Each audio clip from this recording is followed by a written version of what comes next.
টিক্কা মশলা দেশ বিদেশে একটা জনপ্রিয় খাবার। টমেটো গ্রেভি, ক্রিমি সসে মূলত পাঞ্জাবি স্টাইলে এই রান্না করা পনির টিক্কা রেস্তোরাঁ হোটেলে ভীষণ ফেভারিট ডিশ। পনির টিক্কা মশলা কিভাবে বাড়িতে বানাবো এসো দেখে নি।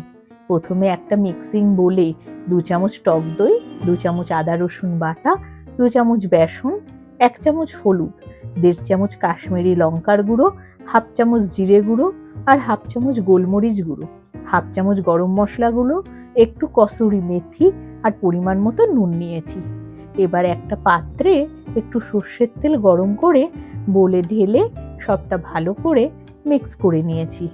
এখন 200 গ্রাম কিউব করে কাটা পনিরের টুকরো, 2টো কিউব করে কাটা পেঁয়াজ, 1টা কিউব করে কাটা মাঝারি সাইজের ক্যাপসিকামের সঙ্গে যোগ করেছি ও এর মধ্যে কয়েকটা চেরা কাঁচা লঙ্কা দিয়েছি।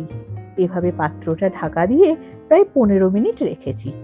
এরপর ওভেনে একটা ফ্রাই প্যান গরম করে ওই পনিরের মিক্সচারটা দিয়ে প্যান ঢেকে দিয়েছি। মাঝে মাঝে ঢাকনা খুলে পনির একটু নাড়াচাড়া করতে হবে। পেঁয়াজ, পনির, ক্যাপসিকাম খানিকটা গামাখা হয়ে এলে ওর মধ্যে টেস্টটা ব্যালেন্সের জন্য কিছুটা চিনি দিতে হবে।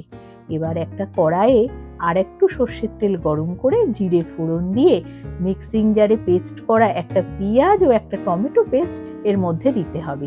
এখন দেব 1 চামচ হলুদ গুঁড়ো, 1 চামচ লাল লঙ্কার গুঁড়ো আর পরিমাণ মতো নুন।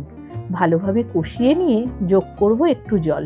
মিশ্রণটা যখন ফুটবে তখন পনিরের প্রিপারেশনটা এর মধ্যে দিয়ে দিয়েছি।